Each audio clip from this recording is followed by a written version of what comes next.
A'udzu billahi minasyaitonir rajim. Bismillahirrahmanirrahim. Assalamualaikum warahmatullahi wabarakatuh.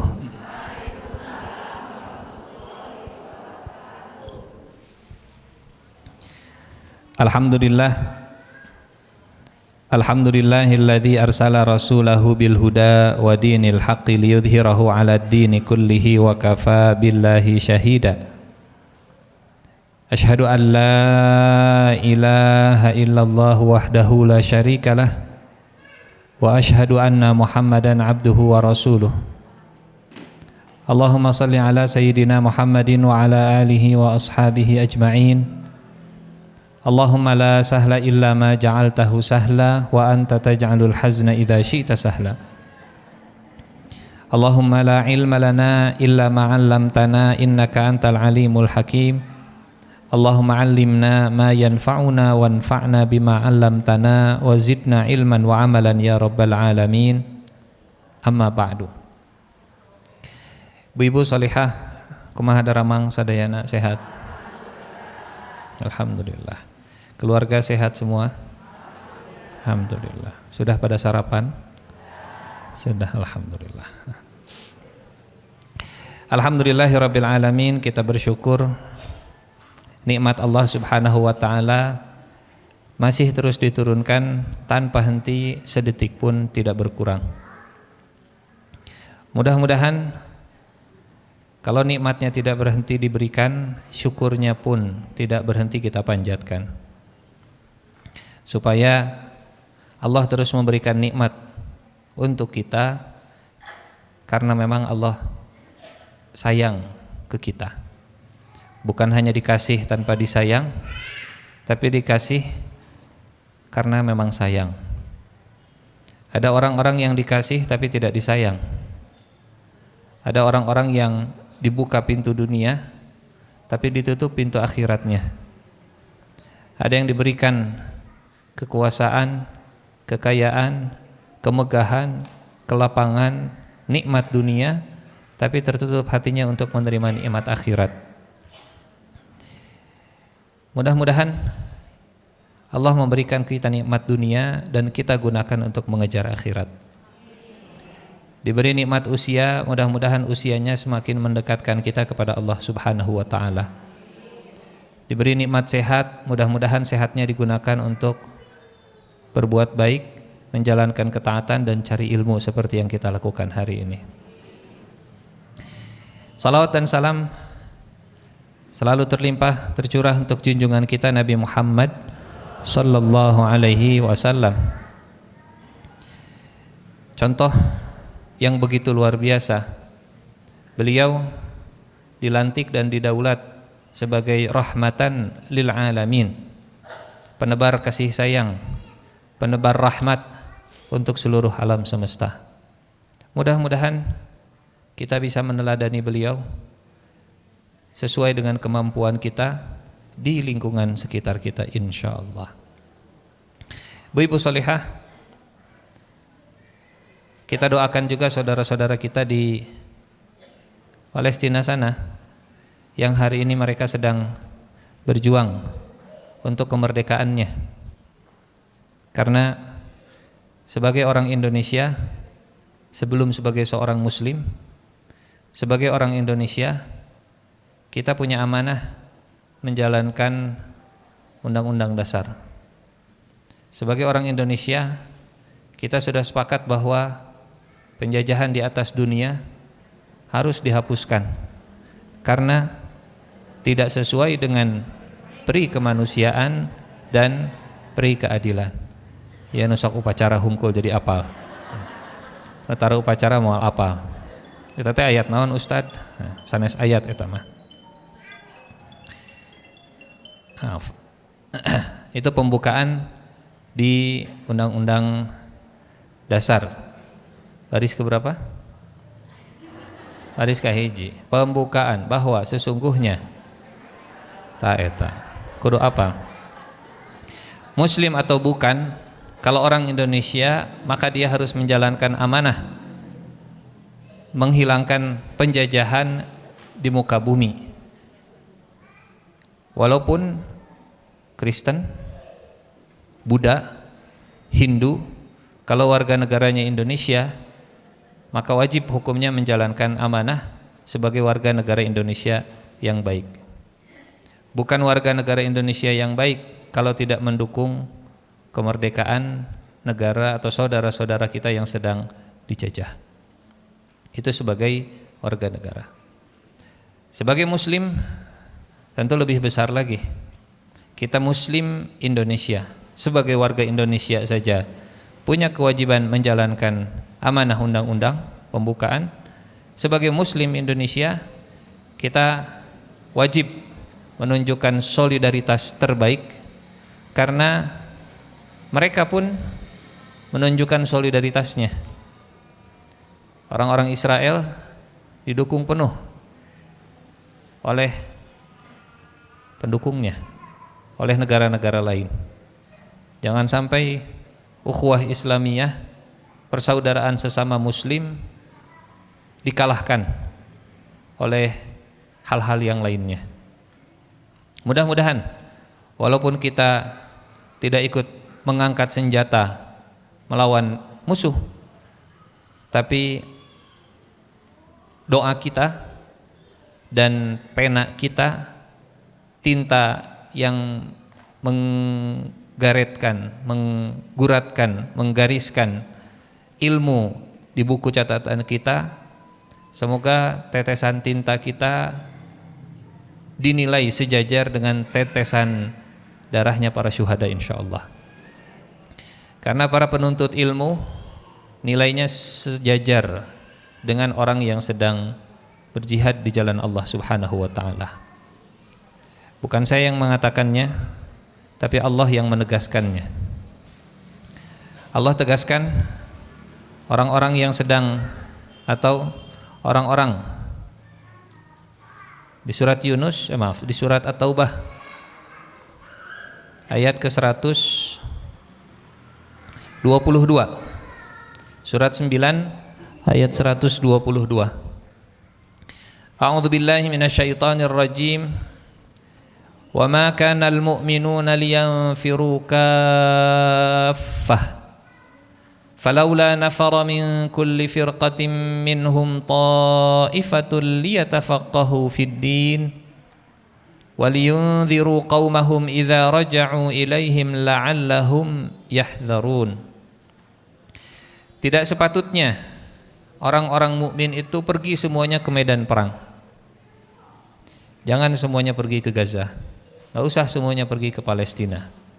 Bukan dilarang untuk berjihad, tapi ada berbagi tugas, namanya bekerja sama, berbeda dengan sama-sama bekerja. Namanya kerjasama bukan berarti semuanya jadi penyerang, tidak ada yang jadi back, tidak ada yang jadi kiper, tidak ada yang jadi wasit. Yang namanya main bola, yang namanya berjuang, jangan semuanya di satu tempat. Tidak sepatutnya bagi orang-orang beriman itu pergi semuanya ke medan perang. Ya. Mengapa tidak pergi dari setiap golongan di antara mereka beberapa orang untuk memperdalam pengetahuan mereka tentang agama? Artinya belajar Islam, belajar agama, ngaji itu sejajar, disejajarkan oleh Allah dengan mereka yang berangkat ke medan perang. Hadirnya kita di majelis ini mudah-mudahan dinilai oleh Allah Subhanahu wa taala sebagai seorang pejuang. Di Palestina pejuang kemerdekaan, di kita pejuang rupiah. Kita pejuang ilmu insyaallah ya. Disejajarkan antara berperang dengan tafaqquh fid din. Waliyunziru qaumahum idza raja'u ilaihim la'allahum yahdharun, dan untuk memberi peringatan kepada kaumnya kalau kaumnya sudah pulang dari perang supaya mereka itu dapat menjaga diri. Kalau memang yang dibutuhkan itu dana dikirim. Kalau memang yang dibutuhkan itu kebutuhan pokok, makanan, pakaian, itu yang dikirim. Tapi rasanya kalau dari Indonesia belum dibutuhkan orang untuk pergi ke sana. Minimal doa dulu. Kepedulian, empati, simpati kita semua. Man lam yahtamma bi amril muslimina falaysa minhum. Kata Nabi, siapa yang tidak peduli dengan kondisi umat Islam, maka dia bukan golongan umat Islam. Karena umat Islam seperti satu tubuh, seperti satu jasad. Kalau ada yang terluka, maka yang lain akan merasakannya juga. Maka harus ditanya, adakah muslim atau yang mengaku muslim tapi tidak peduli dengan penderitaan saudaranya? Kalau ada, tanda tanya. Man lam yahtamma bi amril muslimina falaysa minhum. Apa Ustaz? Kan eta mah tebih jauh. Palestina di urang oge seueur masalah. Betul? Di kita juga banyak masalah. Di keluarga kita juga mungkin banyak masalah. Tapi ingat, siapa yang menolong saudaranya, maka Allah akan menolong dirinya. Allah akan menolongnya. Lallahu fi aunil abdi ma kana al abdu fi auni akhihi. Allah akan berada dalam pertolongan untuk hambanya. Allah menolong hambanya kalau hambanya sedang menolong saudaranya. Apa Ustaz? Kan perang mah bertentangan dengan rahmatan lil alamin. Bertentangan tidak, Bu? Hah? Ini menjawabnya seperti yang siun. Sebut bertentangan, siun doraka, disebut henteu da Rasulullah ge berperang gitu. Islam itu rahmatan lil, Rasulullah itu diutus wa ma arsalnaka illa rahmatan lil alamin. Tapi pertanyaannya, apakah Rasulullah pernah berperang? Apakah Islam bertentangan dengan rahmatan lil alamin? Rada ragu gitu jadi. Apakah Rasulullah pernah berperang? Pernah. Apakah Rasulullah rahmatan lil alamin? Iya. Kalau begitu, apakah rahmatan lil alamin artinya tidak berperang? Bingung ngejawabna. Tidak ada pertentangan antara rahmatan lil alamin dengan perang yang dipimpin oleh Rasulullah sallallahu alaihi wasallam. Kenapa? Karena Islam ini ajaran yang sempurna. Ramah bisa, tegas juga bisa, lemah lembut bisa, kencang juga bisa, memeluk, membelai, mengelus bisa, memukul juga bisa. Islam itu mengajarkan dua-duanya. Dan kita harus bisa memainkan dua-duanya. Kapan harus memeluk, kapan harus mengelus, kapan harus membelai, kapan harus memukul. Kapan bisa lembut, kapan bisa tegas. Betul tidak? Atau Islam itu hanya lemah lembut saja? Kalau ketemu penjajah, mangga silahkan. Anda saudara kami, silahkan. Mau ngambil tanah kami, mangga. Mau memperkosa keluarga kami, mangga.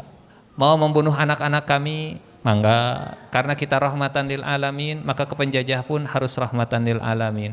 Betul tidak? Parik ngejawab. Tinggal praktek nah. Tapi betul, Ibu Solehah, supaya tidak salah difahami tentang konsep rahmatan lil alamin.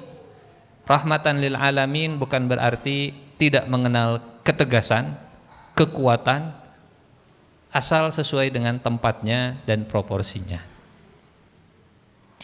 Karena di mana letak rahmatan lil alaminnya? Kalau orang zolim malah dikasih tempat. Bukankah bentuk rahmat itu kalau ada orang zolim dicegah kezolimannya?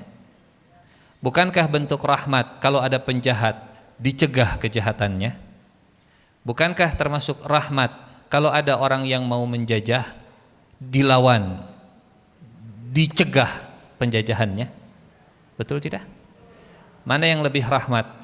Orang zalim kemudian dibela atau orang zalim kemudian dicegah? Mana yang rahmat? Jadi rahmatan lil alamin adalah menempatkan segala sesuatu sesuai dengan porsinya. Orang yang baik, orang beriman, orang yang beramal soleh, lemah lembut sikapnya, kita menempatkan kelemah lembutan.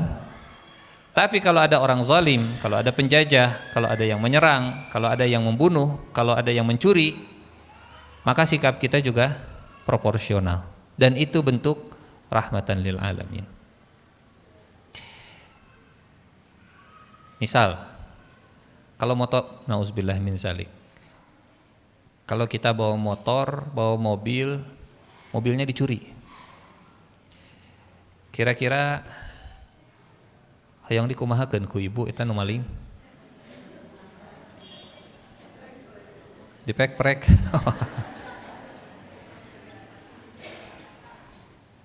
Dan ternyata si pencurinya itu di garasi punya banyak mobil.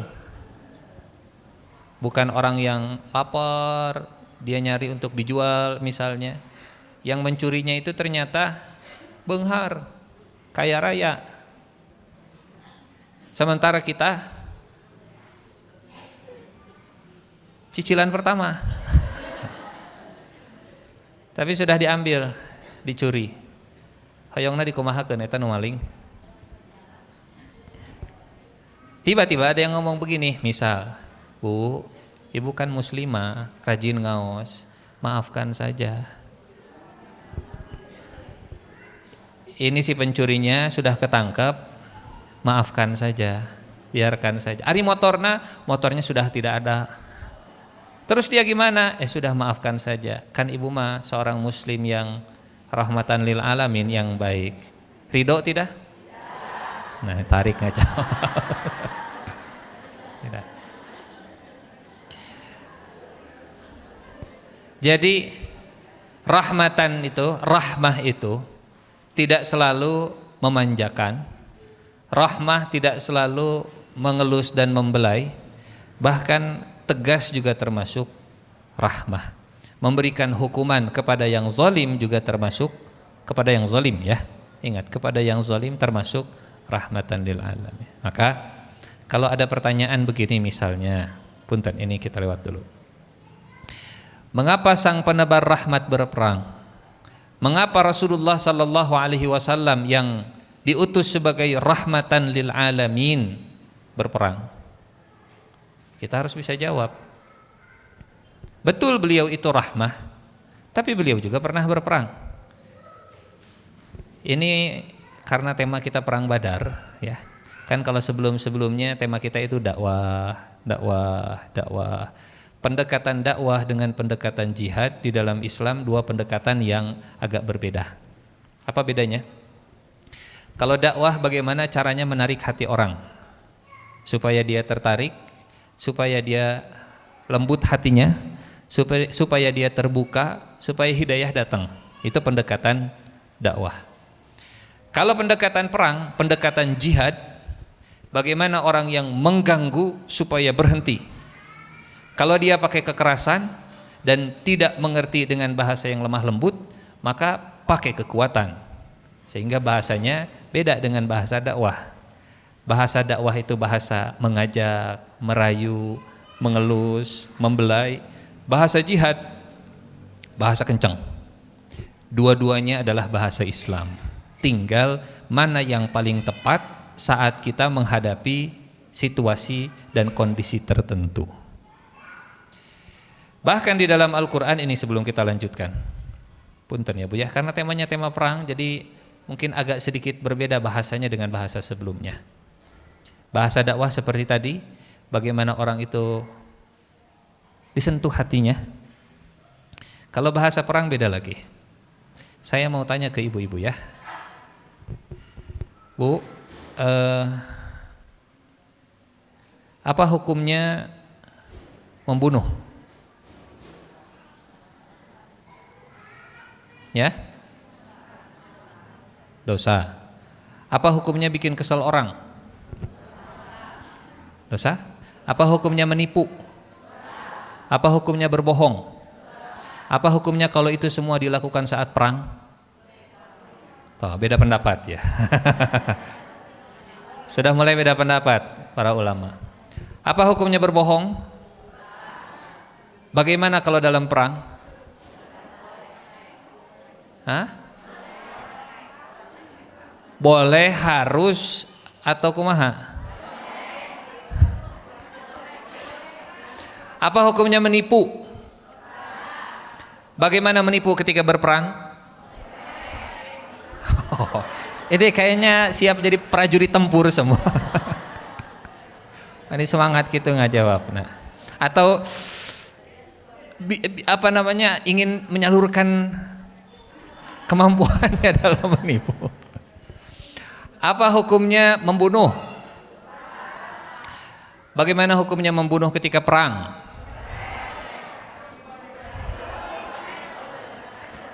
Lihat ya, ketika perang. Ketika perang. Kita baca ayat Al-Qur'annya. Surat At-Taubah ayat 120. Ma kana li ahlil madinati wa man hawlahum minal a'rabi an yatakhallafu an rasulillahi wa la yarghabu bi anfusihim an nafsihi dzalika bi annahum la yusibuhum dhama'un wa la nasabun wa la makhmasatun fi sabilillah ولا يطؤون موطئا يغيظ الكفار ولا ينالون من عدو نيلا إلا كتب لهم به عمل صالح إن الله لا يضيع أجر المحسنين. Yang demikian itu karena tidaklah mereka ditimpa kehausan, kepayahan, kelaparan di jalan Allah, dan tidak pula mereka menginjak satu tempat yang membangkitkan amarah orang-orang kafir, dan tidaklah menimpakan satu bencana kepada musuh, melainkan dituliskan bagi mereka yang demikian itu sebagai amal soleh.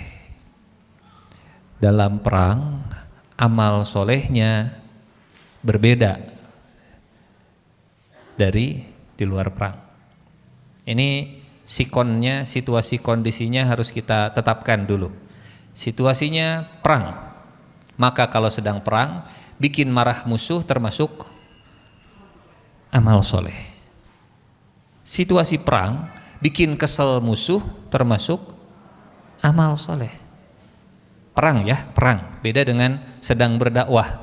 Karena kalau sedang berdakwah mah targetnya bukan bikin marah, tapi bikin hatinya terbuka, hatinya tertarik, dia mau menerima hidayah, dia mau masuk Islam dan seterusnya. Tapi di dalam perang Allah menyebut amal soleh dalam perang itu bikin kesal musuh, menimpakan musibah dan bencana kepada musuh. Bencana salah satunya nyawanya, kerugiannya, bangkrutnya, rusak fasilitas militernya, hancur semua senjatanya, semuanya amal soleh. Cuman kan hal seperti ini kadang jarang dipelajari, jarang disampaikan. Karena mayoritas bahasa kita biasanya bahasa dakwah. Ternyata di dalam Islam, Rasulullah sendiri, beliau seimbang, tawazun.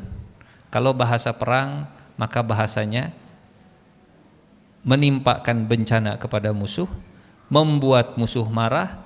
Bahkan Rasulullah sampai menyebut begini, fa innal harba khud'atun, sesungguhnya perang itu adalah tipu daya. Kalau memang jago nipu, maka potensinya disalurkan kalau sedang perang. Betul. Sekali lagi, ini konteksnya sedang apa? Konteksnya sedang perang, bukan sedang damai, bukan dalam konteks berdakwah, tapi sedang perang. Mungkin di sini rada-rada aduh asa teu cocok ya, asa kurang pas. Karena kita hidupnya hidup damai. Tapi kalau hidupnya hidup perang, mudah-mudahan tidak terjadi lah ya, gitu ya. Mudah-mudahan tidak kejadian. wala yanaluna min aduwwin nailan illa kutiba lahum bihi amalun salih. Rasulullah sallallahu alaihi wasallam rahmatan lil alamin pun beliau bukan sekedar berperang, bahkan beliau memimpin perang. Jadi lamun di masjid jadi imam, kalau di kajian jadi pemateri, kalau lagi perang beliau jadi komandan. Mudah-mudahan tidak kejadian, tapi kalaupun sampai kejadian, nauzubillah min zalik, mudah-mudahan tidak. Misalnya di pengajian saya ngisi, giliran perang, aduh mules bu, mudah-mudahan tidak kejadian. Mengapa sang penebar rahmat berperang? Mengapa Rasulullah berperang? Mengapa rahmatan lil alamin berperang? Salah satu alasannya, ini salah satu, bukan satu-satunya. Di dalam surat Al-Hajj, surat ke-22 ayat 39. A'udzu billahi minasyaitonir rajim. Udzina lil ladzina yuqataluna bi annahum zulimu. Udzina telah diizinkan, lillazina yuqataluna telah diizinkan berperang bagi orang-orang yang diperangi, bi annahum karena sesungguhnya mereka zulimu telah dizalimi.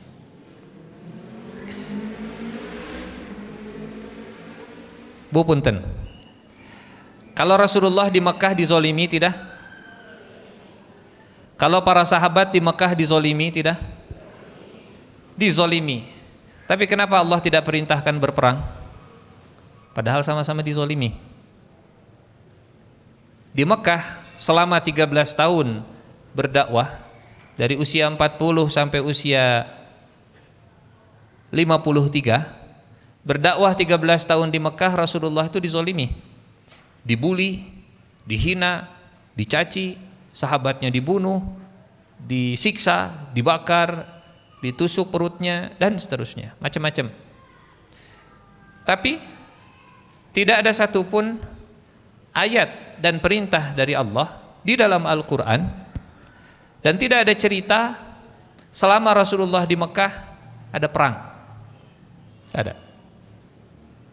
Padahal sama-sama dizalimi. Padahal sama-sama dizalimi. Nah, ini juga harus perhatikan, harus digarisbawahi. Apa hikmahnya selama Nabi di Mekah tidak ada peperangan walaupun dizalimi? Ternyata tentu ada banyak hikmah. Salah satu hikmahnya karena Allah tidak ingin ada perang saudara di Mekah. Di Mekah kalau diizinkan berperang, maka perangnya dengan siapa? Dengan sesama penduduk Mekah. Tapi diizinkan oleh Allah berperang setelah hijrah ke Madinah, karena sekarang sudah terpisah. Muslimnya sudah pindah, muslimnya sudah punya tempat sendiri, sementara orang-orang musyrik, orang-orang Quraisy, mereka juga punya tempat sendiri. Kalau sudah terpisah begitu, maka Allah izinkan. Kalau masih dizolimi juga, perang. Jadi kalau sesama, ibaratnya begini, kalau sesama warga Indonesia mah janganlah, karena selama di Mekah pun Rasulullah Shallallahu Alaihi Wasallam meskipun dizolimi tidak pernah diperintahkan oleh Allah untuk berperang. Tapi kalau sudah beda negara, kalau sudah beda tempat, Allah perintahkan untuk berperang. Selama masih jadi satu warga negara, sama-sama warga negara Indonesia, ini kalau kita amalkan, kalau kita praktekkan, selama masih sama-sama satu warga negara, jangan sampai perang lah.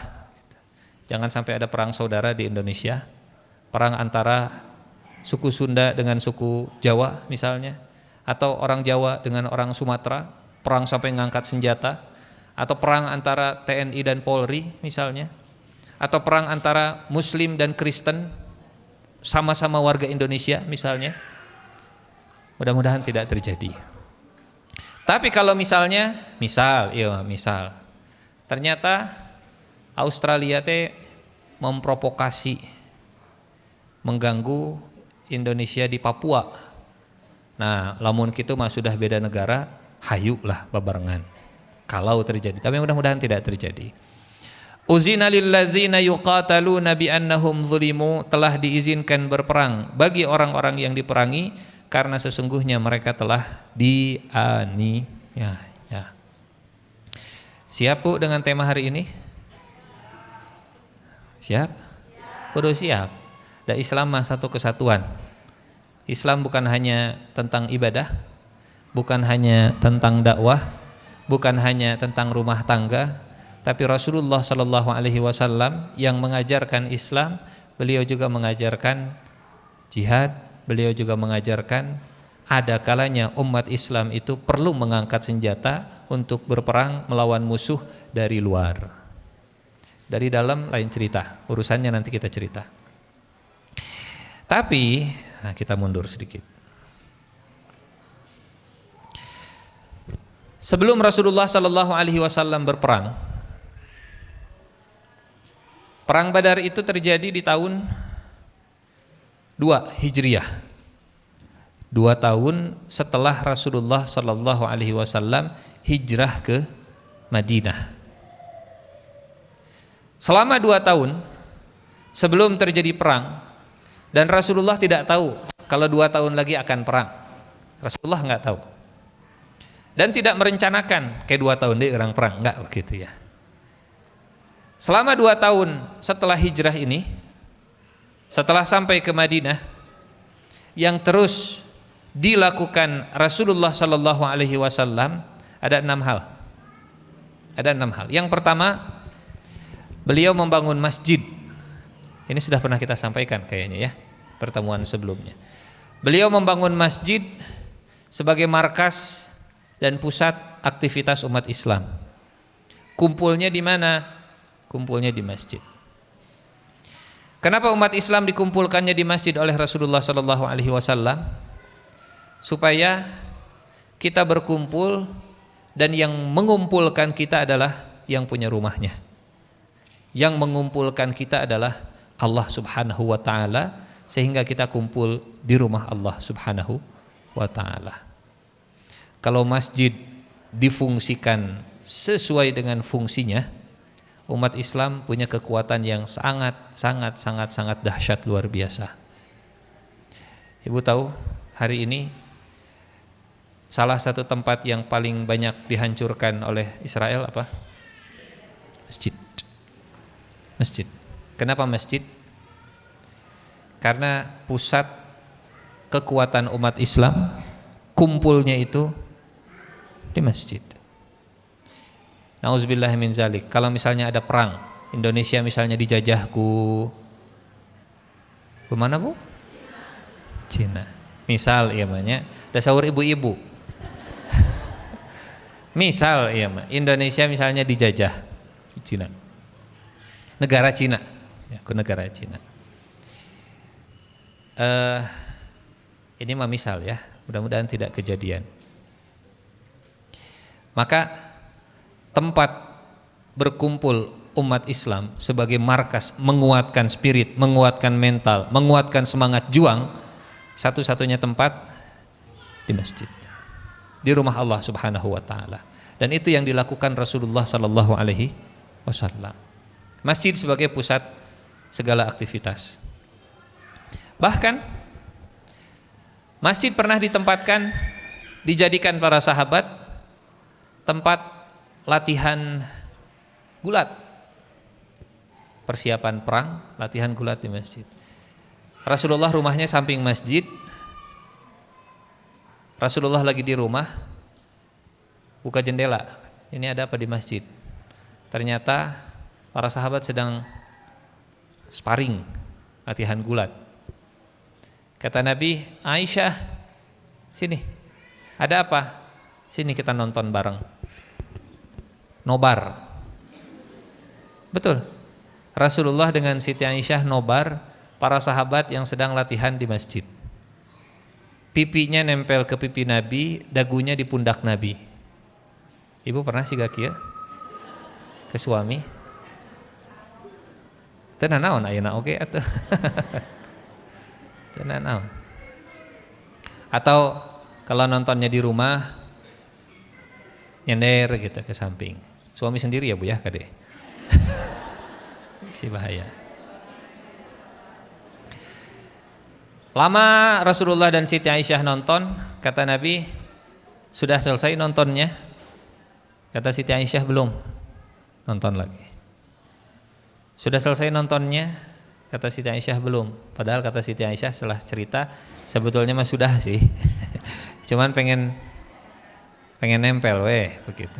Ingin menunjukkan kedekatan dengan Rasulullah sallallahu alaihi wasallam. Nobar itu sunnah Nabi.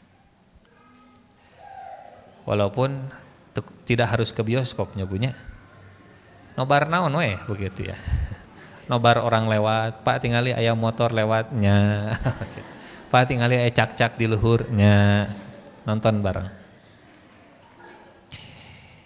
Masjid sebagai pusat aktivitas. Yang kedua, Rasulullah mempersaudarakan antara penduduk Mekah dengan penduduk Madinah. Ini persiapan sebelum akhirnya Madinah itu diserang, sebelum Madinah itu berperang.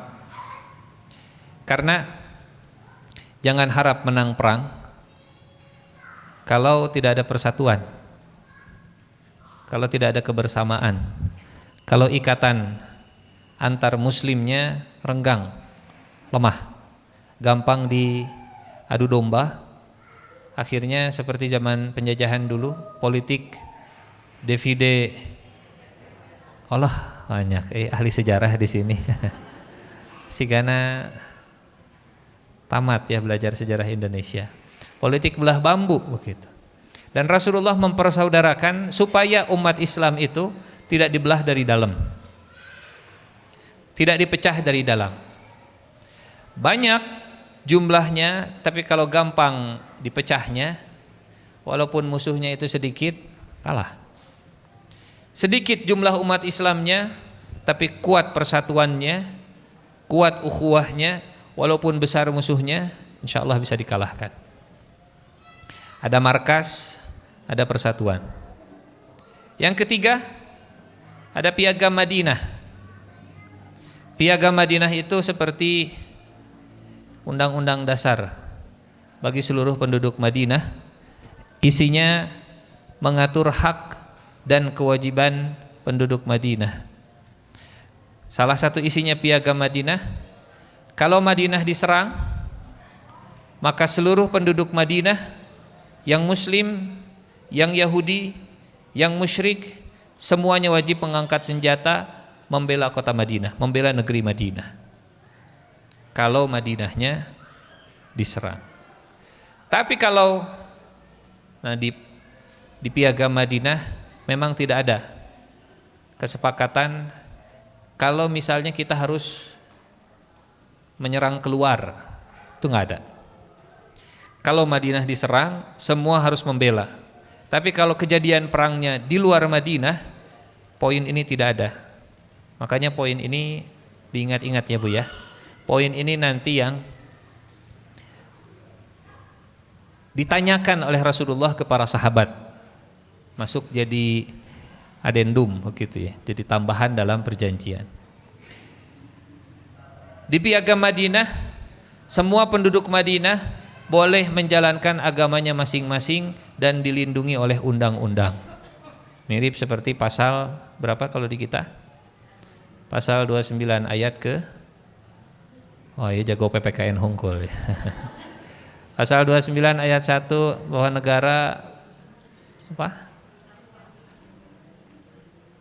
Berdasarkan ketuhanan. 29 ayat 1. 29 ayat 2, semua penduduk warga negara Indonesia dijamin menjalankan keyakinan dan agamanya sesuai dengan kepercayaannya masing-masing, dijamin.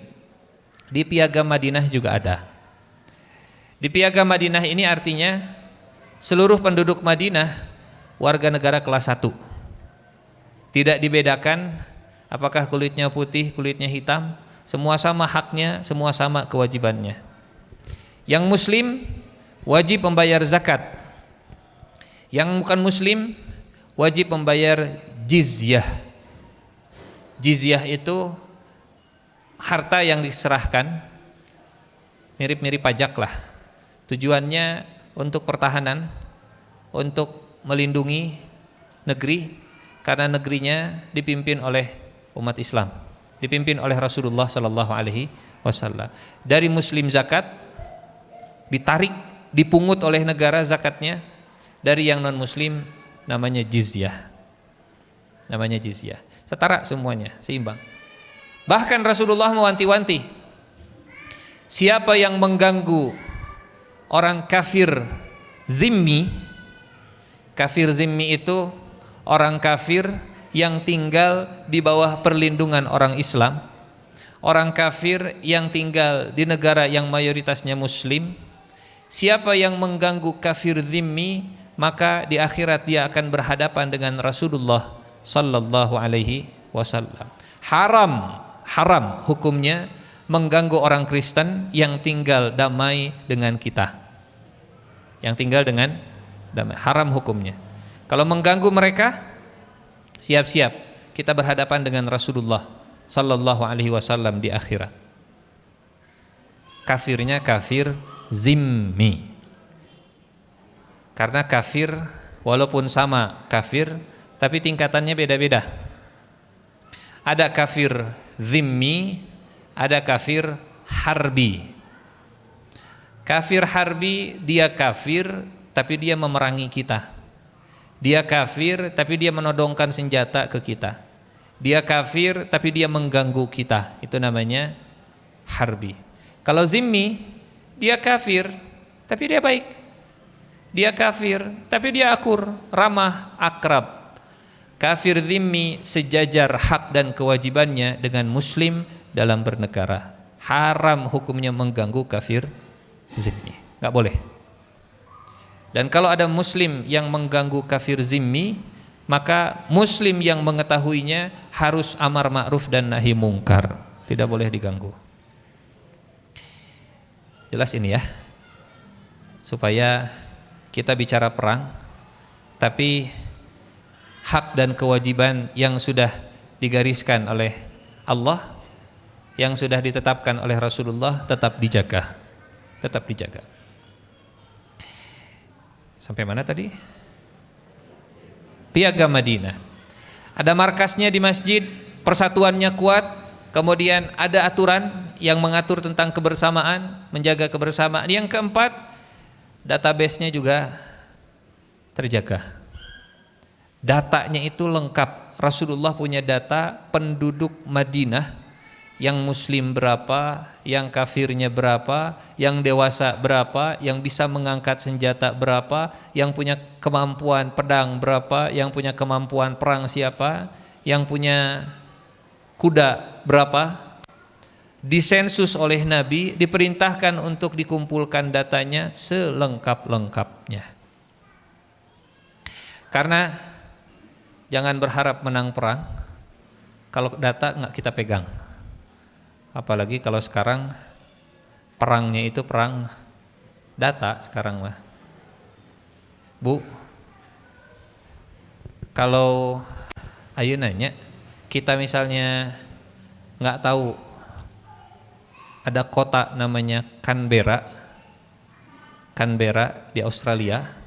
Sekarang mah buka Google Maps, tak ketik Canberra sudah langsung kelihatan kotanya, jalannya, gedungnya, bangunannya, sampai detil begitu, presisi. Fotonya foto yang terbaru. Bayangkan kalau peta ini dipegang oleh militer, gampang pisan. Kalau misalnya mau di mana rumahnya, oh di depan Al Muhajirin, tinggal dicari, tak, luncur rudal, jelegur. Karena datanya lengkap. Apalagi kalau sekarang data handphone. Oh, berapa nomor handphone Presiden Indonesia? Oh, tinggal di hack. Dia sedang menyusun strategi misalnya. Oh, strategi perangnya begini. Kumusuh teh didengarkan. Oh, kita bisa. Berarti harus dilawan strateginya begini dan begitu. Ternyata mengumpulkan data termasuk sunnah Rasulullah sallallahu alaihi wasallam. Yang kelima, Rasulullah juga punya pasukan yang mengumpulkan informasi, mengolah informasi, menyajikan informasi, dan mengambil keputusan penting sesuai dengan informasi tadi. Ini tugasnya intelijen, intel. Nabi punya intel? Punya. Nabi punya intelijen juga. Komandannya Thalhah bin Ubaidillah dan Sa'id bin Zaid. Bu, kenapa Rasulullah tidak cukuplah tekudaya intel-intelan? Negara kita, negara Islam, negara umat Islam ini, negara Madinah nggak butuh intelijen karena kita mah sudah ada Jibril. Jibril kalau ngasih informasi pasti detil, presisi, lengkap. Kenapa tidak cukup dengan Jibril saja? Kenapa Rasulullah punya orang yang mengumpulkan informasi? Rasulullah punya badan intelijennya juga. Kalau di kita apa namanya? BIN. Tapi dari setiap institusi ada intelijennya. Polisi ada intelijennya, di tentara ada BAIS, di jaksa juga ada intelijennya, di semua institusi ada intelijennya. Terlepas dari tupoksinya masing-masing, apakah tumpang tindih dan kumaha, wallahu alam lah begitu ya. Tapi semua ada intelijennya. Ternyata di dalam Islam Rasulullah juga punya badan intelijen. Kenapa Rasulullah tidak mencukupkan dengan Jibril? Cukuplah ku Jibril. Karena kalau Jibril datangnya tidak bisa diundang, ya pulangnya juga bisa diantar gitu. Malaikat Jibril. Kalau manusia, Rasulullah punya kepala badan intelijen, Sa'id bin Zaid dengan Thalhah bin Ubaidillah, bisa dipanggil. Thalhah sini. Siap, ada apa ya Rasulullah? Report. Bikin laporan. Kumaha kondisi Mekah sekarang? Berdasarkan informan kita di Mekah, kondisi Mekah sekarang begini. Laporkan gimana kondisi perekonomian Mekah. Perekonomian Mekah mereka kuat, siap untuk beli senjata dan seterusnya. Laporkan siapa yang sedang pergi ke Syam. Oh, yang sedang melakukan perjalanan dagang ke Syam si fulan, bawa omset sekian, perkiraan keuntungannya sekian, perjalanan pulang hari ini, kalau lewat Madinah perkiraan tanggal sekian dan seterusnya. Lengkap detil. Itu dimiliki Rasulullah sallallahu alaihi wasallam. Jadi ternyata Rasulullah bukan hanya teladan dalam ibadah, Rasulullah bukan hanya teladan dalam rumah tangga, Rasulullah bukan hanya teladan dalam berdagang, Rasulullah juga teladan dalam memimpin satu negara. Mengumpulkan semuanya. Islam itu bukan hanya bicara masjid, Islam bukan hanya bicara tentang persaudaraan, tapi Islam juga bicara tentang undang-undang Piagam Madinah. Islam juga bicara tentang data bagaimana dijaga dan dikumpulkan sevalid mungkin, sevalid mungkin, valid mah hilang. Dan Islam juga bicara tentang informasi yang lengkap, mengumpulkan informasi. Yang terakhir, yang keenam, Rasulullah Shallallahu Alaihi Wasallam saat membangun negeri Madinah, beliau juga membentuk pasukan militer yang tugasnya patroli. Patroli jadi keliling, jaga, ribat istilahnya. Di perbatasan Madinah, di luar Madinah, kemudian antara Madinah dengan Mekah. Jaga-jaga kalau misalnya ada pasukan yang bergerak ke arah Madinah, patroli militer inilah yang akan memberikan kabar atau minimal dia mencegah dulu supaya musuhnya jadi border gitu ya. Jadi penjaga di batas terluar. Ibaratnya begini, kalau Indonesia itu luasnya sampai ke Entikong, kalau Indonesia itu luasnya sampai ke Merauke, kalau Indonesia itu luasnya sampai ke mana? Kalimantan Utara, gitu. Sementara ibu kotanya di Jakarta, sekarang misalnya pindah ke Kalimantan, maka patroli militernya itu di semua perbatasan Indonesia. Jadi Islam juga bicara tentang militer. Islam juga bicara tentang patroli. Islam juga bicara tentang kekuatan. Bicara masjid, bicara persatuan, bicara undang-undang, bicara data, bicara informasi, dan bicara tentang militer. Apa kesimpulannya? Kesimpulannya, Islam adalah agama yang sempurna, utuh, menyeluruh, syamil, mutakamil. Islam bukan ajaran di satu sisi dan mengabaikan ajaran yang lain. Rasulullah tidak mengajarkan hanya sholat saja, tapi mengabaikan jihad misalnya. Atau sebaliknya, Rasulullah tidak mengajarkan jihad terus-terusan, tapi akhlaknya tidak diindahkan. Rasulullah mengajarkan ini semuanya. Seorang muslim kalau dia meneladani Rasulullah SAW, maka dia tidak akan jadi muslim yang parasmanan. Apa Bu muslim yang parasmanan? Islam bukan ajaran parasmanan. Parasmanan teh siga kumaha? Ini parasmanan, aya sangu, aya seblak, aya jupa-jupa, zupa-zupa, aya sop buntut, aya mie kocok, dan seterusnya. Yang kita suka kita ambil, yang tidak suka kita tinggalkan. Itu namanya agama parasmanan. Agama parasmanan itu yang cocok kita ambil, yang tidak cocok kita buang. Islam bukan agama parasmanan. Masjid termasuk ajaran Islam, persaudaraan termasuk ajaran Islam, undang-undang termasuk ajaran Islam, data termasuk ajaran Islam, intelijen termasuk bagian dari ajaran Islam, militer, senjata, kekuatan juga termasuk ajaran. Maka kata Allah begini, punten. Ya ayyuhalladzina amanu dukhulu fis silmi kaffah. Al-Baqarah ayat 208. Ya ayyuhalladzina amanu dukhulu fis silmi kaffah wala tattabi'u khutuwatis syaitan innahu lakum aduwwum mubin.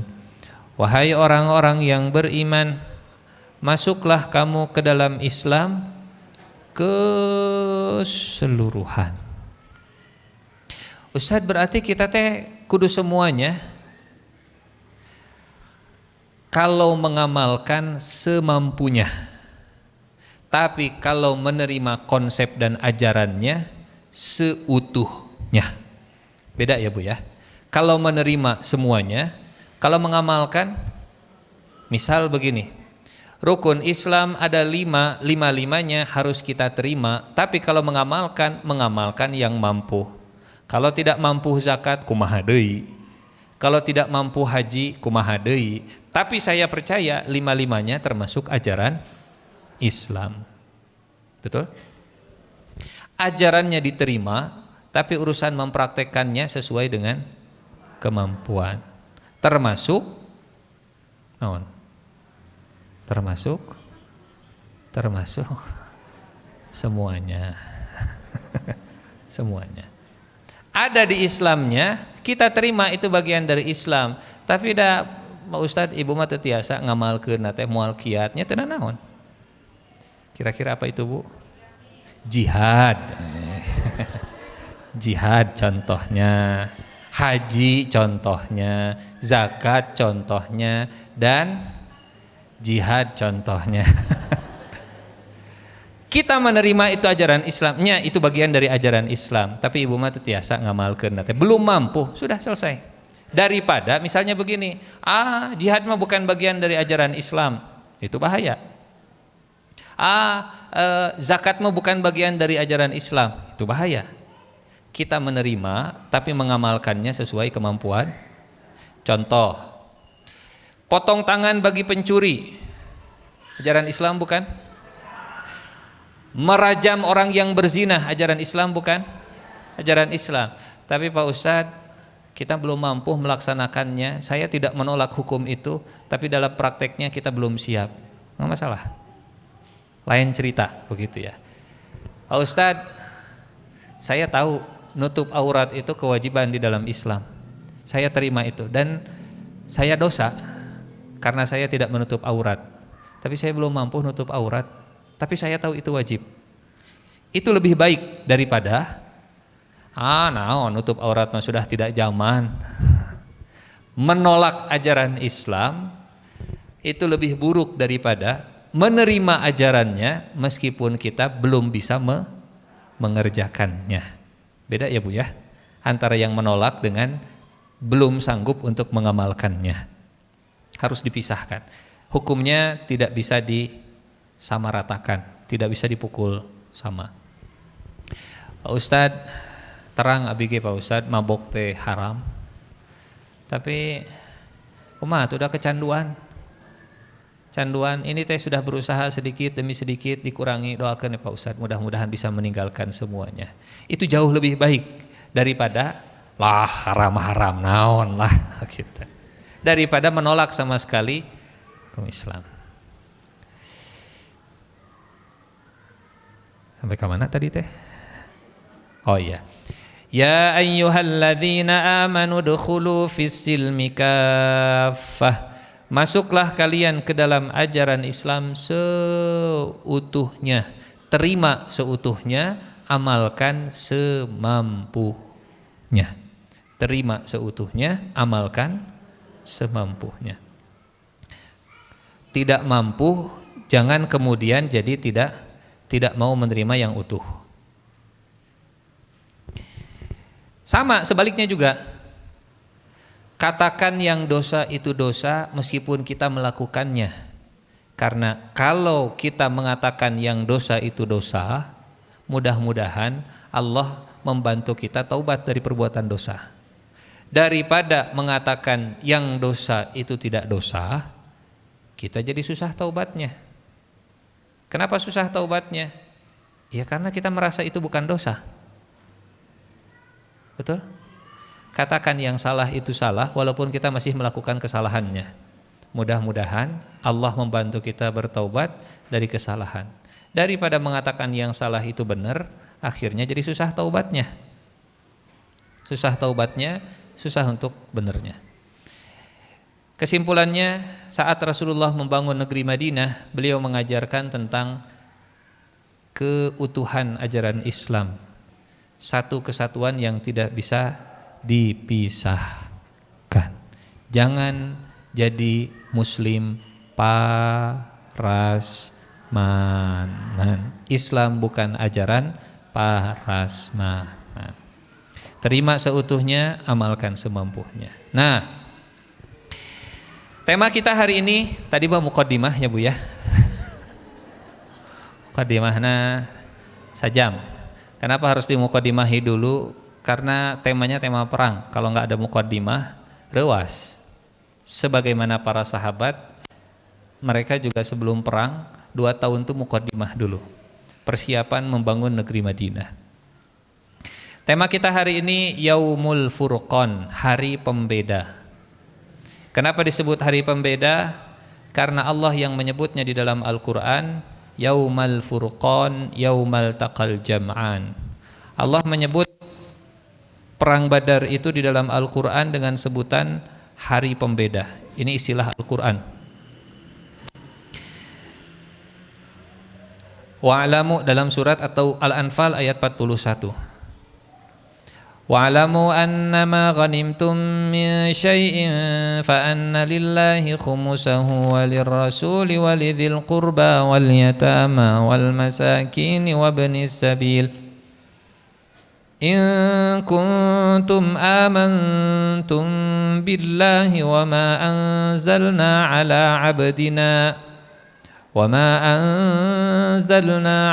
abdina yaumal furqan yaumal taqal jam'an wallahu ala kulli syai'in qadir.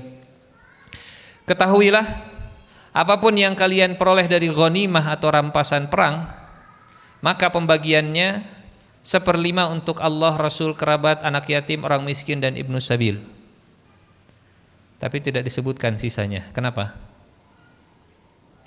Karena sisanya 4/5 dibagi-bagi untuk pasukan perang. Bagaimana pembagiannya? Pembagiannya yang jalan kaki, yang tidak bawa kuda bagiannya 1, yang pakai kuda, yang pakai onta bagiannya 2. 1 untuk prajuritnya, 1 lagi untuk prajuritnya. Ini untuk prajuritnya, atau namanya kudanya memang buat apa? Gitu ya. Karena dulu yang namanya berperang itu modal masing-masing. Kalau hari ini berperang, tentara itu direkrut, dilatih, digaji, dikasih baju, dikasih bulanan, dan seterusnya. Dulu para sahabat kalau berperang, umat Islam kalau berperang, modalnya masing-masing. Sehingga kalau yang modalnya lebih banyak, maka ghanimahnya juga 2 kali lipat. Ghanimahnya 2 kali lipat. 4/5 dibagi untuk pasukan perang, 1/5-nya dibagikan untuk Allah, untuk Rasul, untuk kerabat Rasul, untuk anak yatim, untuk orang miskin, dan untuk ibnus sabil. Ustadz, sekarang kan Rasulullahnya nggak ada, 1/5-nya kemana? 1/5-nya kalau sekarang ada perang, maka 1/5-nya disimpan jadi kas negara, masuk ke kas negara, masuk dalam pemasukan negara, pemasukan dari perang, baitul mal, ya, masuk ke baitul mal. Kemudian kata Allah, jika kamu beriman kepada Allah dan kepada Al-Quran yang kami turunkan, dan kepada apa yang kami turunkan kepada hamba kami di hari Furqan, di hari bertemunya 2 pasukan, dan Allah Maha Kuasa atas segala sesuatu. Yaumal Furqan, hari Furqan itu istilah Al-Quran. Apa artinya Furqan, Bu? Pembeda. Apa maksudnya pembeda? Maksudnya pembeda bagaimana? Pembeda itu kalau ibu pakai kosmetik, skincare, pakai apa? Pemutih, pewangi, pelembut, pelicin, di bleaching, di pusul, di facial, di pusul. Kalau ibu pakai kosmetik, sebelum pakainya itu misalnya kulhe, setelah pakai kosmetiknya glowing in the dark, bersinar dalam gelap, maka kosmetiknya itu pembeda. Kosmetiknya disebut furqan karena membawa perubahan, perbedaan, before and after. Furqan di dalam bahasa Arab disebut pembeda karena terasa sebelum dan setelahnya itu tidak sama. Itu namanya pembeda. Kalau sebelum pakai kosmetik dan setelah pakai kosmetik sama saja, tetap cool sebelum dan setelahnya, tidak berubah, tidak kinclong, tidak jernih, dan seterusnya, maka wujuduhu ka'adamihi, ada dan tiadanya sama saja. Maka produk kosmetiknya tidak bisa disebut pembeda. Pembeda itu artinya sebelum dan setelahnya tidak sama lagi. Kenapa perang Badar disebut Yaumal Furqan, disebut hari pembeda? Karena sebelum dan setelah perang Badar, situasi, kondisi di Jazirah Arab berbeda. Bahkan di Madinah sendiri kondisinya tidak sama lagi, berbeda. Bu Solihah, ini mungkin cerita perang Badar bakal jadi 2 sesi, ya. Karena kita sampai asar, sampai maghrib, sampai isya. Siap? Guys, tidak boleh berbohong di masjid. Amun siap orang pak kuat-kuat, weh hayu. Kuat keneh ibu nu ngadangukeun atau kuat keneh saya nu nyariosna. Insyaallah kita bagi jadi 2 ya. Nah, ibu-ibu solehah, Yaumal Furqan. Ini doa yang dibaca Rasulullah sallallahu alaihi wasallam sebelum terjadi perang Badar. Allahumma innaka intahlak hadhil isabah falan tu'bad fil ardi abada. Ya Rabb, kalau barisan umat Islam yang hari ini akan bertempur dan berperang binasa, hancur, tidak ada lagi di dunia ini yang akan menyembahmu.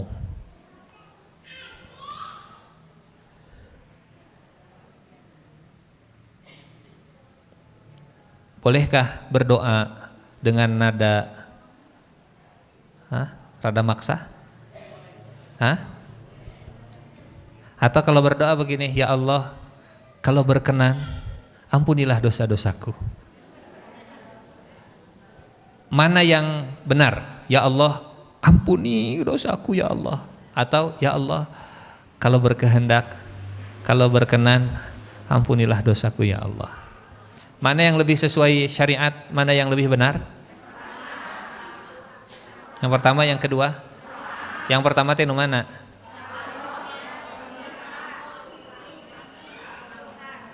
Maksa? Atau mana Allah dipaksa? Betul.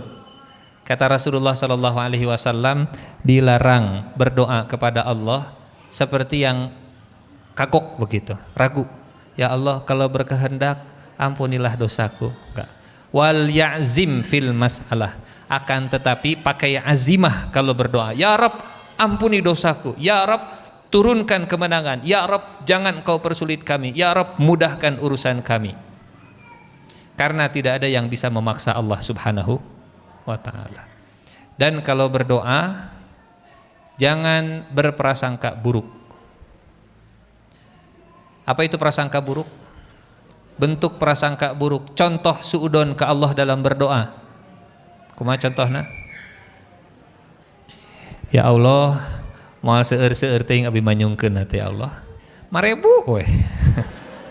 Da sigana 5 juta mah agung teuing ya Allah, 1000 we lah 1000.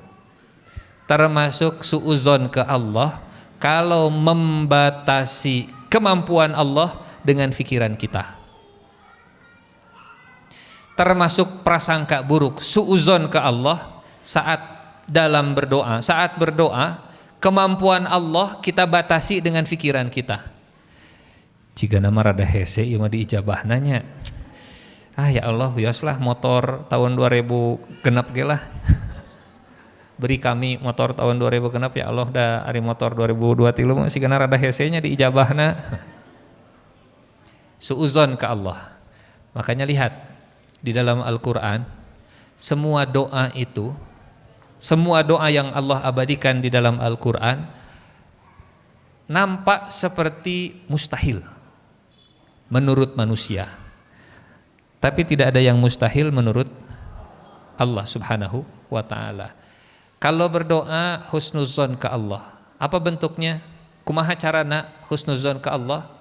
Ya Rabb, Engkau maha berkuasa atas segala sesuatu, berikan aku tahu hamba ini tidak mampu, tapi Engkau maha mampu ya Rabb. Ya Rabb, aku lemah, Engkau kuat, berikan kekuatan. Ya Rabb, aku fakir, Engkau kaya, berikan kemudahan. Itu husnuzan ke Allah. Contoh, Nabi Yunus ditelan ikan paus. Ikan pausnya masuk ke dalam lautan, di dalam samudra, di tengah malam. Kira-kira kalau menurut logika selamat mual? Mual. Sudah masuk ke perut paus, di perut paus asam. Karena kalau paus dia tidak punya gigi untuk mengunyah. Jadi diterei terei bener, terei bulat, ditelan hidup-hidup. Sama seperti ular, tidak ada ular yang misalnya digegelan hiji-hiji siga singa misalnya, ditelan bulat-bulat.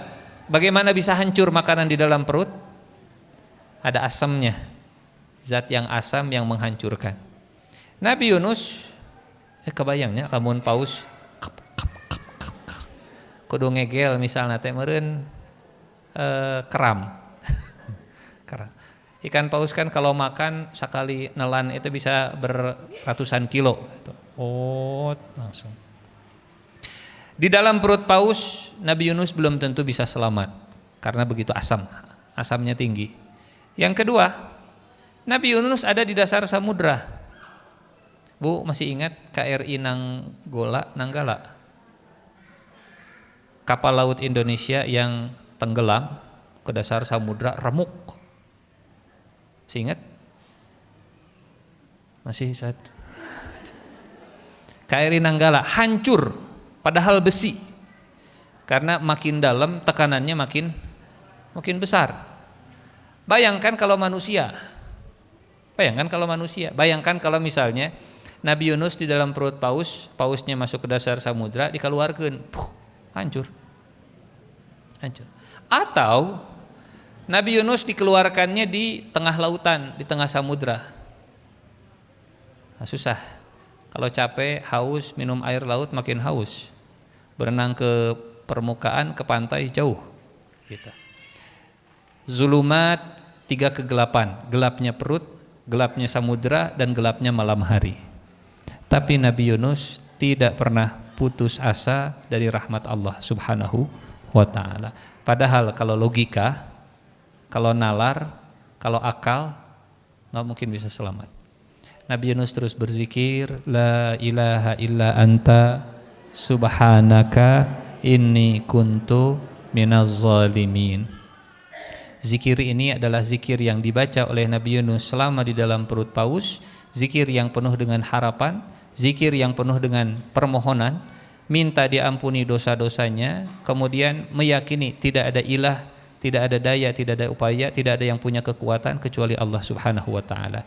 La ilaha illa anta subhanaka, maha suci engkau ya Allah. Artinya maha suci engkau ya Allah dari semua keburukan, maha suci engkau ya Allah dari semua ketidakmampuan, maha suci engkau ya Allah dari semua fikiran manusia yang mungkin membatasi kemampuan Allah Subhanahu wa ta'ala.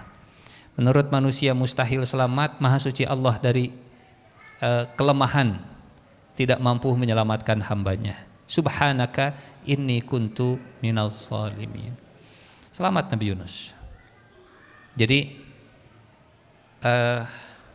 tidak ada yang bisa maksa Allah Subhanahu wa ta'ala. Berdoa falyazim fil masalah. Ada peristiwa besar 3 bulan sebelum perang Badar terjadi.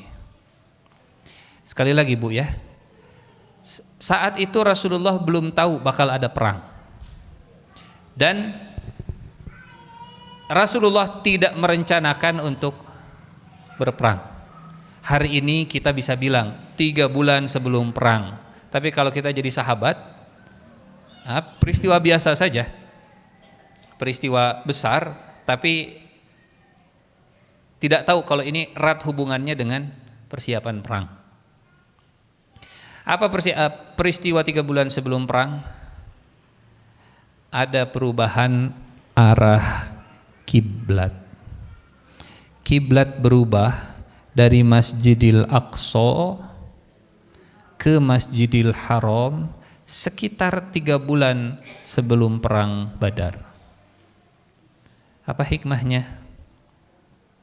Salah satu di antara hikmahnya, Rasulullah dan para sahabat kalau sholat selain arahnya itu ke Ka'bah, matanya juga selalu waspada kalau misalnya ada serangan dari arah Mekah.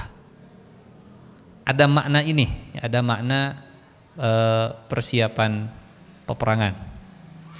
Kata Al-Barra bin Azib radhiyallahu anhu, kami salat bersama Rasulullah sallallahu alaihi wasallam menghadap ke Baitul Maqdis, ke Masjidil Aqsa selama 16 bulan atau 17 bulan.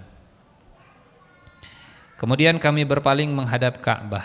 Maksudnya setelah Rasulullah hijrah ke Madinah, di Madinah sholat itu ke utara. Ibu kebayang peta Mekah, Madinah dan Masjidil Aqsa? Ini Masjidil Aqsa, ini Mekah. Madinah ada di mana, Bu? Iya, saya tidak, iya. Ini Masjidil Aqsa, ini Madinah, ini Mekah.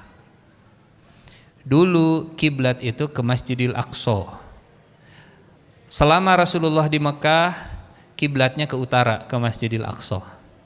Hijrah Rasulullah ke Madinah, kiblatnya ke utara, ke Masjidil Aqsa.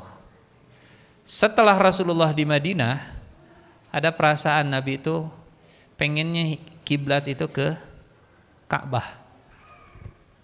Rasulullah minta ke Allah, mohon supaya kiblatnya itu dipindah ke Ka'bah. Rasulullah bolak-balik minta kepada Allah supaya kiblatnya dipindah ke Ka'bah. Mana ayatnya? Di surat Al-Baqarah ayat ke mana? Ayat 144. Qad nara taqalluba wajhika fis sama'. Sungguh kami sering melihat mukamu, wajahmu wahai Muhammad sallallahu alaihi wasallam. Wajahmu sering menengadah ke langit berdoa. Maka sungguh kami akan memalingkan wajahmu ke kiblat yang engkau sukai. Rasulullah minta, ya Rabb, kiblatnya ke Ka'bah, ya Rabb, kiblatnya ke Ka'bah. Akhirnya dibalikkan. Selama Rasulullah di Mekah, Madinah, Masjidil Aqsa. Selama Rasulullah di Mekah, Rasulullah kalau sholat di depannya Ka'bah, tapi menghadapnya ke Masjidil Aqsa. Jadi bisa sekaligus ke Masjidil Aqsa, tapi di depannya ada Ka'bah. Tapi setelah hijrah ke Madinah, kalau menghadap ke Masjidil Aqsa berarti membelakangi Ka'bah, karena posisinya ada di tengah-tengah Madinah ini. Nah, Rasulullah minta, ya Rabb, palingkan arah kiblat ke arah Ka'bah. Qad nara taqalluba wajhika fis sama'. Maka kata Allah, fawalli wajhaka syatral Masjidil Haram. Ayat ini turun 3 bulan sebelum perang Badar, supaya semua mata ketika sholat itu menghadapnya ke Ka'bah, ke Mekah. Jaga-jaga kalau ada sesuatu datang dari arah Mekah, pandangannya menghadap ke Ka'bah. Nah, 10 menit deh, 5 menit lagi terakhir ya sebelum tanya jawab. Ibu Solehah, kenapa perang Badar bisa terjadi? Atau itu untuk pertemuan berikutnya lah ya, cerita lebih lengkap tentang perang Badar. Sekarang kita mengenal latar belakangnya dulu, kondisi-kondisi situasinya. Ibu bisa lihat ini di selatan Mekah, Meca, jangan bahasa Inggrisnya, Makkah. Di utaranya ada Masjid Nabawi, Madinah, dan ke atasnya lagi terus ke atas itu Masjidil Aqsa. Indonesia di mana, Bu? Jadi tuh.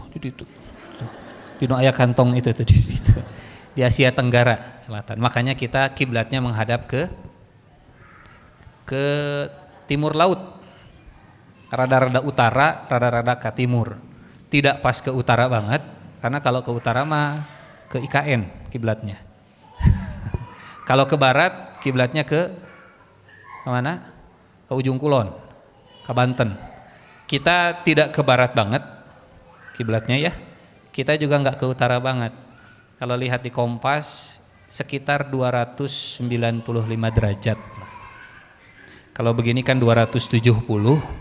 Kalau begini 360, tak orang rada-rada timur laut. Barat daya. Barat laut. Timur, tenggara, selatan, barat daya, barat laut. Salah, barat laut. Tidak ke utara banget, tidak ke barat banget, tapi barat laut. Nah, Rasulullah Shallallahu Alaihi Wasallam dari Masjid Nabawi, dari Madinah, beliau bergerak ke tempat namanya Badar, sehingga disebut perang Badar. Disebut perang Badar karena lokasi kejadiannya di Badar. Kalau perangnya di Jeddah namanya jadi perang Jeddah. Di perang Badar. Disebut perang Uhud karena kejadiannya di Uhud. Jadi nama perangnya disesuaikan dengan tempat. Banyak perang disesuaikan dengan nama tempat. Jaraknya kalau lihat di peta di Google Maps antara Masjid Nabawi ke Badar sekitar 150-160 km kurang lebih ya. Nah, yang menarik saat itu Rasulullah dan para sahabat tidak naik mobil, tidak naik motor, sebagian besar jalan kaki, sebagian lagi naik onta. Ontanya, kendaraannya hanya sepertiga dari jumlah para sahabat.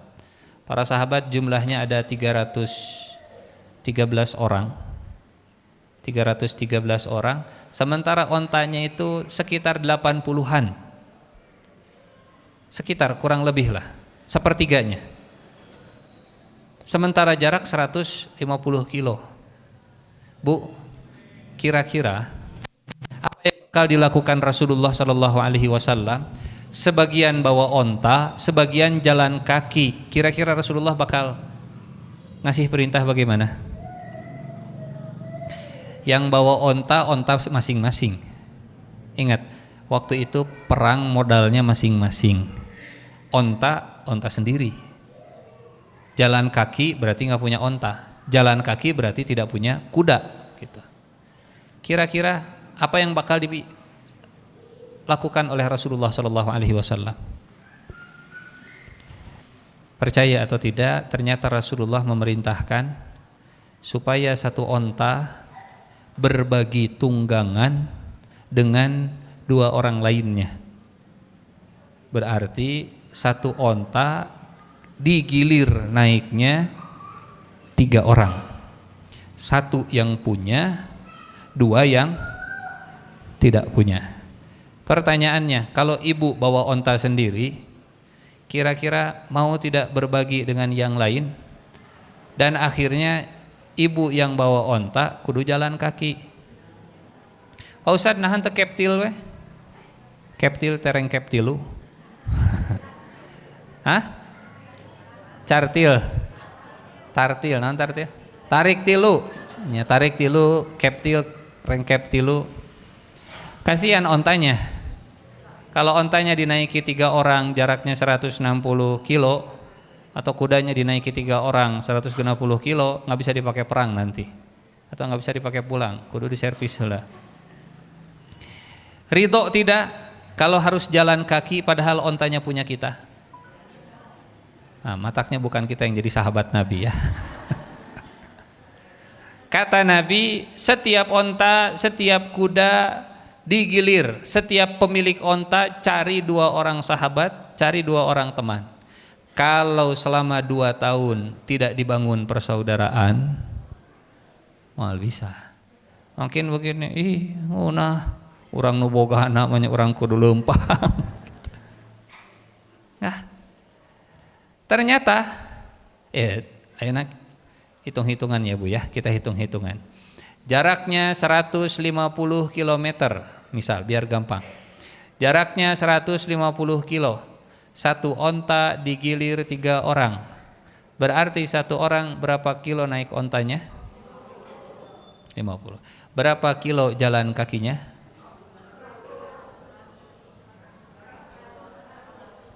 Ini kayaknya harus minum dulu nih. Atau karena sudah jam 11 jadi kurang konsen. Jaraknya 150 kilo. 1 onta digilir naiknya 3 orang. Berarti 1 orang naik ontanya berapa kilo? Jalan kakinya berapa kilo? Ibu bawa onta punya sendiri. Gara-gara harus berbagi, jadi harus jalan. Siap tidak? Siap, dah di masjid kene. Siap dah di masjid kene. Kalau tidak ada persatuan sebelumnya, kalau tidak ada ukhuwah selama 2 tahun sebelumnya yang dibangun oleh Nabi, mungkin apal kieu mending balik deui ke Madinah. Capek-capek onta-onta urang dan seterusnya. Dan yang mencontohkan pertama adalah Rasulullah sallallahu alaihi wasallam. Nabi panggil Ali sini. Miswar sini, Miswar bin Akhras sini. Ada apa ya Rasulullah? Kalian gantian dengan saya. Nabi yang punya ontanya, Nabi giliran. Di tengah perjalanan hampir 50 kilo kurang lebih, Ali ngobrol dengan temannya, Miswar. Miswar, gimana kalau jatah kita buat Rasulullah saja? Kan itu onta-onta Rasulullah. Lagian kita masih muda. Rasulullah kan usianya sudah 55, adik orang kan masih kene 30-an, masih kene 25-an waktu itu Ali bin Abi Thalib. Ya kita masih lebih muda. Onta-onta Nabi, kita lebih muda, biarlah walaupun Rasulullah ngajak kita, kene Rasulullah terus-terusan. Setuju enggak? Setuju. Oke, kalau setuju kita ngomong ke Rasulullah. Ya Rasulullah, ada apa? Ini kan sebentar lagi 50 kilo. Sebentar lagi gantian. Ya Rasulullah, kami menghadiahkan, menyerahkan jatah kami naik onta Anda, silahkan Anda gunakan, kami jalan kaki sampai Badar. Ibu kalau di posisi Nabi yang bawa onta, kumaha jawabanna? Tah gitu. Sing solehnya, sing kuat. Sing bager. Tah nu kieu teh para sahabat nu kieu contoh yang bagur mata nu kieu. Apa kata Nabi? Mukanya merah. Kata Nabi begini, wallahi ma antuma bi aqdar alal masyi minni wala ana bi aghna bisawabin minkuma. Demi Allah, kalian berdua tidak lebih kuat jalan kaki dari saya. Maksudnya, saya lebih kuat kakinya dari kalian berdua. Walaupun usianya di atas Nabi, walaupun usianya di bawah Nabi. Ma antuma bi aqdar 'alal masyi minni wala ana bi aghna bisawabin minkuma. Dan saya pun sama ingin dapat pahala seperti kalian berdua. Kalau kalian dapat pahala jalan kaki, masa saya enggak? Kalau kalian dapat pahala jalan kaki 100 kilo, masa saya enggak? Nabi. Hari orang mah kumaha tadi? Tah, gitu. Atur nuhunnya. Jajakalohoir. Jajakalohoir, hatur nuhun, sing soleh, sing kiat. Mudah-mudahan kakinya akan menjadi saksi di jalan Allah. Mantap. Orangnya naik onta terus. Masya Allah. Nabi mencontohkan 100 km jalan kaki, padahal beliau punya onta. Bu, 100 kilo itu dari mana ke mana? Dari sini kemana? Bekasi nyampe 100 kilo? Ada? Tasik? Garut? Tasik lah ya, Singaparna begitu kurang lebih. Insya Allah bulan depan kita akan pindah tempatnya di Singaparna. Jalan kaki supaya merasakan, kan ari di masjid mah cerita perang Badar, ari sekaligus jalan kaki mah tah kieu rasana perang Badar teh Bu. Jalan kaki 100 km atau ibu olahraga cari treadmill 100 kilo. Kira-kira selesai seberapa hari. Insya Allah pertemuan berikutnya kita lanjut perang Badar kedua, edisi kedua. Wallahu a'lam bishawab. Saya kembalikan ke moderator. Terima kasih. Assalamualaikum warahmatullahi wabarakatuh. Buka pertanyaan, Ustaz. Alhamdulillahirrahmanirrahim. Masya Allah, tabarakallah Ustaz atas ilmunya hari ini. Dari materi yang disampaikan tadi, mungkin benar-benar ada yang mau ditanyakan, Ustaz membuka sesi pertanyaan.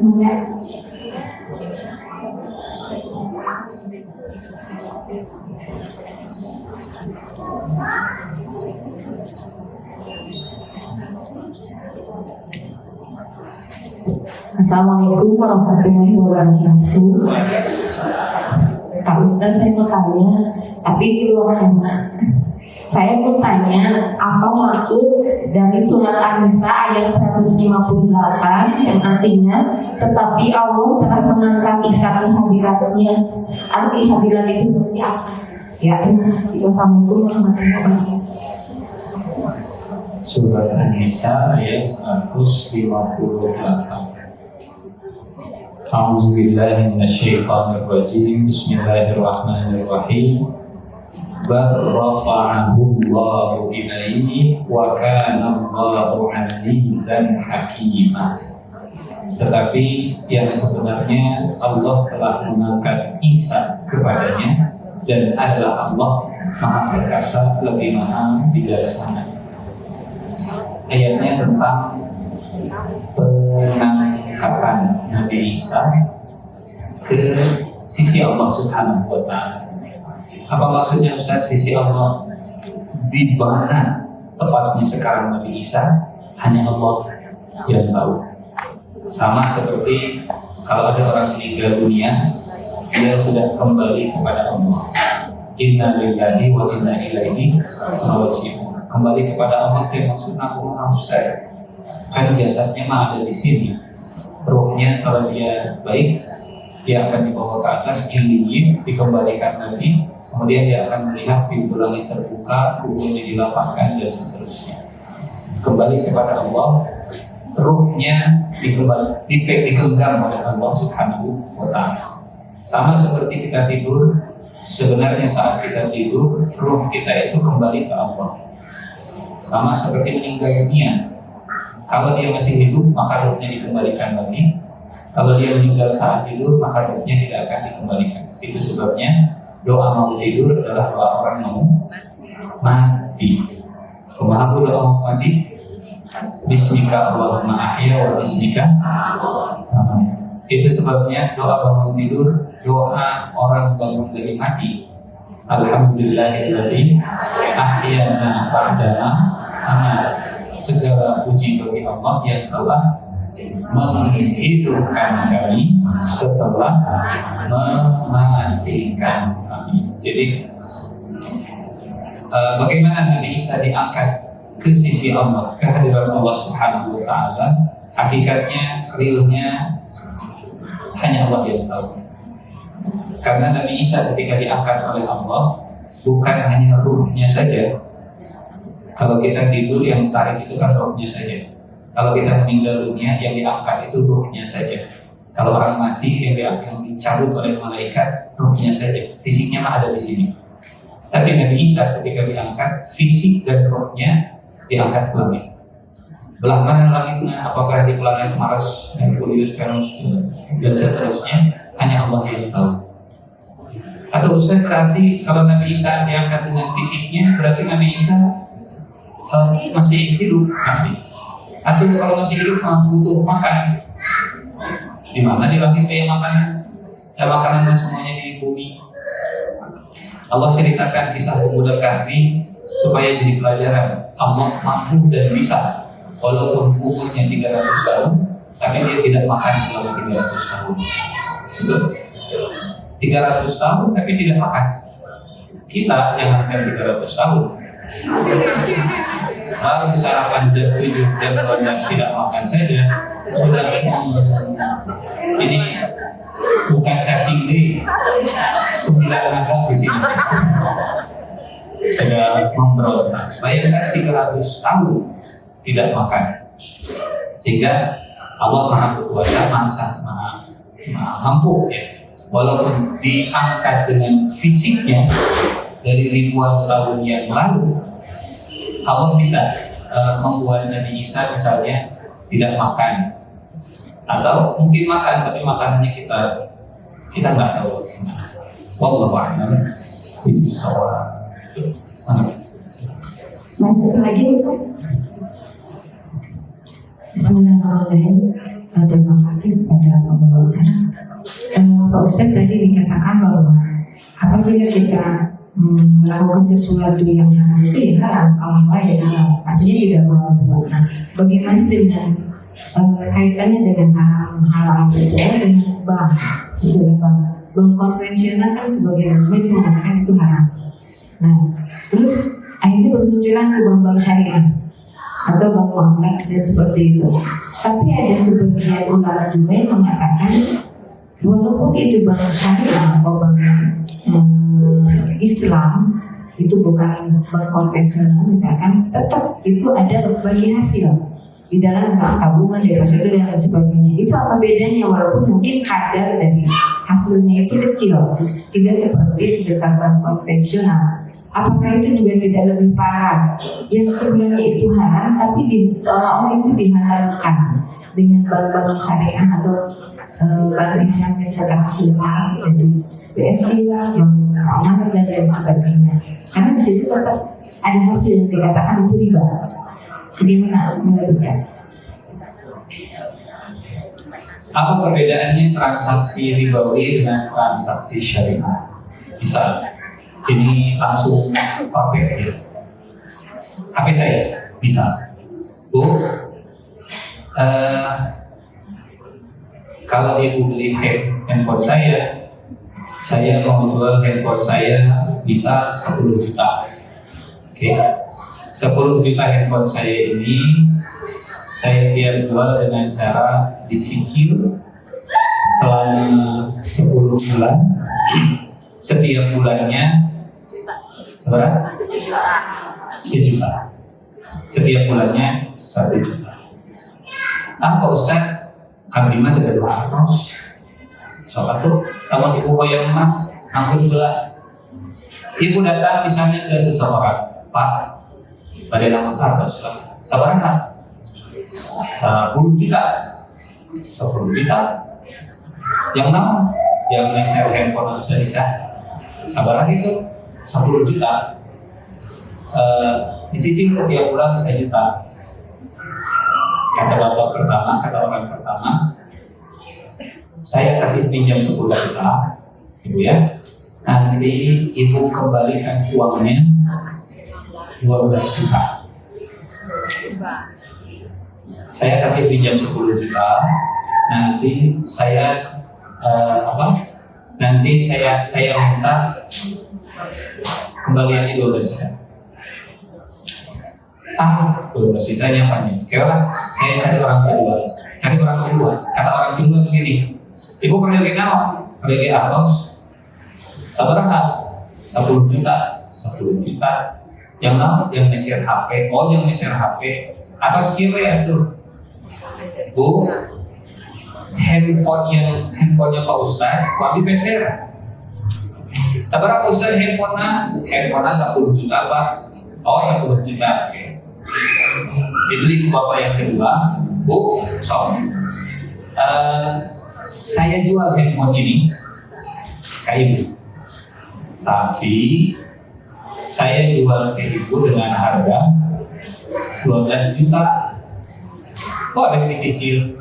Enggak, silahkan dicicil selama 12 bulan, 12 juta. Apa bedanya orang pertama dengan orang kedua?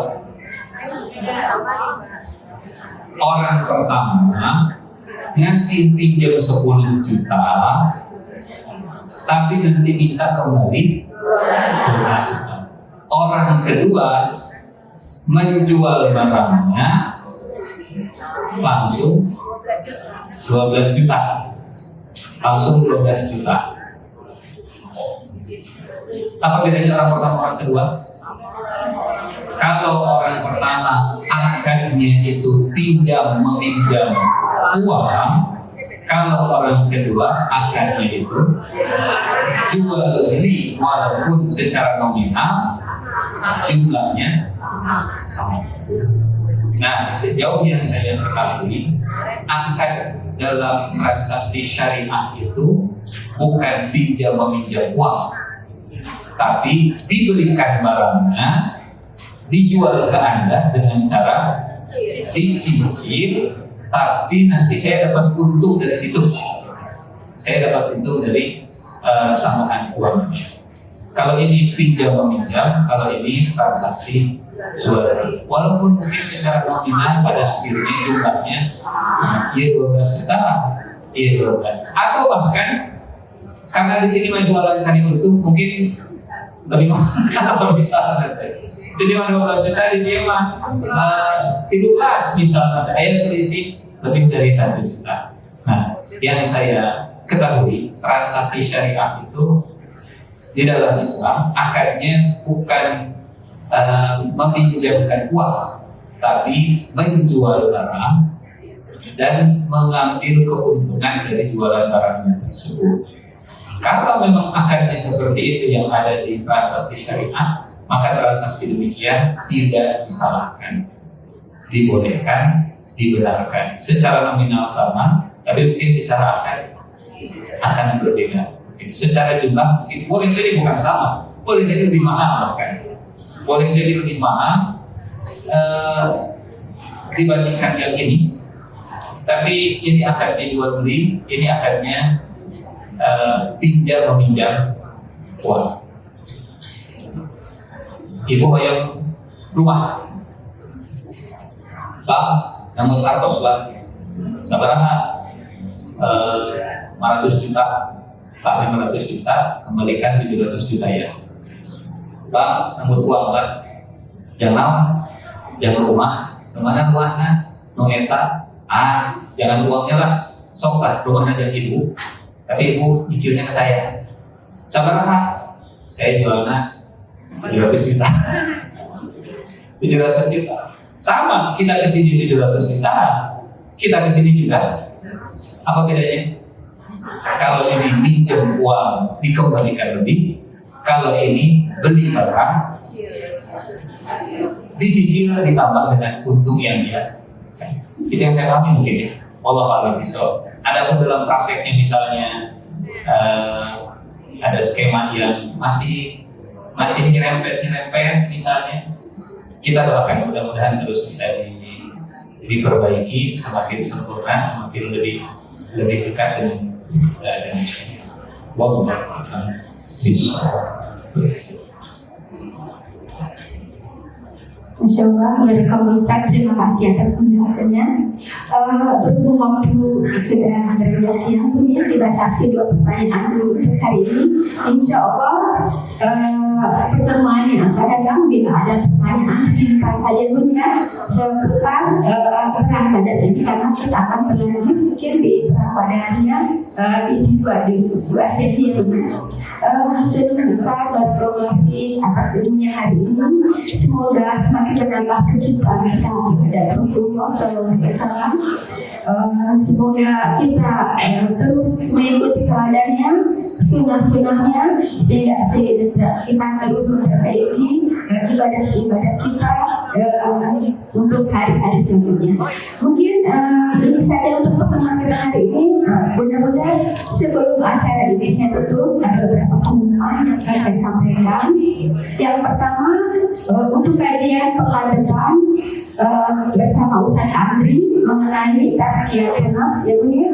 Kemudian yang kedua, kami masih membuka infak untuk karpet, ya Bun ya. Kalau itu di depan ada ini ya, ada ya, ya. Kemudian yang ketiga, insya Allah setiap kajian kita diliput di YouTube-nya UBN channel. Mungkin bagi bunda-bunda atau keluarganya yang tidak bisa datang langsung hari ini, insya Allah bisa melihat di YouTube channel UBN, ya Bun ya. Lihat YouTube UBN, boleh disaksikan di sana, boleh minta like, share, dan videonya. Mungkin itu saja bunda-bunda. Untuk nuhun atas kehadirannya hari ini. Semoga setiap bunda-bunda datang ke sini sebagai pengukur dosa dan setiap makannya Allah catat sebagai pahala kebaikan. Mari sama-sama kita tutup kajian hari ini dengan baca hamdalah, istighfar 3 kali dan baca doa akhir majelis. Alhamdulillahirabbil alamin. Astagfirullahaladzim, astagfirullahaladzim, astagfirullahaladzim. Subhanakallahumma wa bihamdika asyhadu an la ilaha illa anta astaghfiruka wa atubu ilaik. Saya sebagai acara serta rekan segenap pengurus mohon maaf bila ada kesalahan kekurangan. Assalamualaikum warahmatullahi wabarakatuh.